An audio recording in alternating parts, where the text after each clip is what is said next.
देखिए, जब हम अपने चित्त को निर्विषयी बना देते हैं, निष्काम हो जाते हैं, उसी समय मन पवित्र हो जाता है और फिर माया से मुक्ति मिल जाती है। जन्म मरण के चक्र से व्यक्ति छुटकारे को प्राप्त कर जाता है। और मन को पवित्र करने का बहुत आसान तरीका है, वो ये है, इस बात को अच्छी प्रकार से हम समझ जाएं कि मैं आत्मा हूँ, शरीर नहीं हूँ।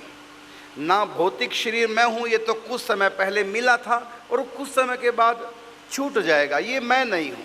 मैं इस शरीर को धारण करने वाला हूँ और इस शरीर में रहने वाला हूँ और एक दिन इस शरीर को छोड़कर चले जाने वाला हूँ। मैं आने और जाने वाला हूँ, जन्मने और मरने वाला नहीं। इसी प्रकार इस शरीर के अंदर एक शरीर और है जिसको सूक्ष्म शरीर बोलते हैं, वो भी मायाजन्य शरीर है, प्रकृति का ही एक विकार है। जिस प्रकार पंच तत्वों से शरीर निर्मित हुआ है, इसी प्रकार ये सूक्ष्म शरीर भी प्रकृति का ही एक अंश है। ये समष्टि का ही व्यष्टि है जो हमको सूक्ष्म शरीर के रूप में प्राप्त हुआ। ये मन बुद्धि चित्त भी मैं नहीं हूँ।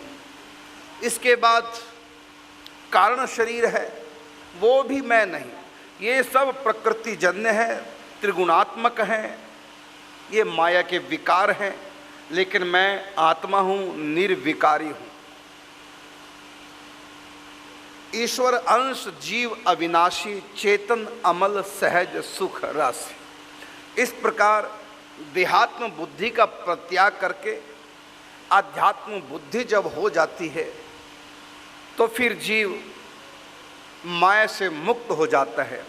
और ऐसी मुक्त अवस्था में, निर्विषयी मन की चित्त की अवस्था में जब देह का परित्याग होता है तो फिर उसके बाद शरीर धारण करना नहीं पड़ता।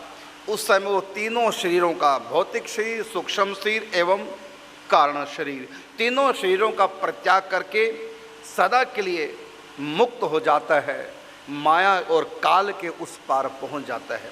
अब ये चित्त की स्थिति अनेकों वर्षों के अभ्यास से बनती है। तो आपने प्रश्न किया कि राजा खटवांग को अल्प समय में मुक्ति कैसे प्राप्त हुई। दरअसल अल्प समय में नहीं हुई, उन्होंने योग सीखा था, योग का अभ्यास किया था। तो इस प्रकार उनका अभ्यास अच्छी प्रकार से हो चुका था। और जब उनको आकाशवाणी के द्वारा, देवताओं के द्वारा पता लगा कि अभी तुम्हारी मृत्यु होने वाली समय आ चुका है, उस समय युद्ध से अपने आप को अलग करके, कर्म से भी और इंद्रियों से भी, शरीर से भी, सूक्ष्म शरीर, कारण शरीर से भी अपने आप को अलग किया और अंत में अपने मन को भगवान में लय कर दिया, सर्वत्र व्याप्त परमात्मा में। तो ये उनका सालों का अभ्यास था।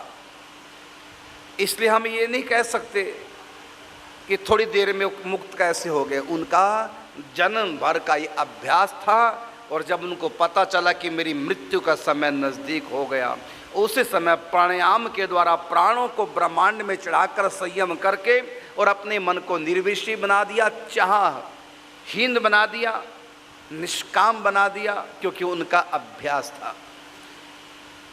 तो इसी प्रकार कई लोग कहते हैं ध्रुव भक्त ने 6 महीने में भगवान को प्राप्त कर लिया। 6 महीने में नहीं, उनके हजारों जन्मों की तपस्या थी, अनेक जन्मों की, तब जाकर इस जन्म में उनका कल्याण हुआ।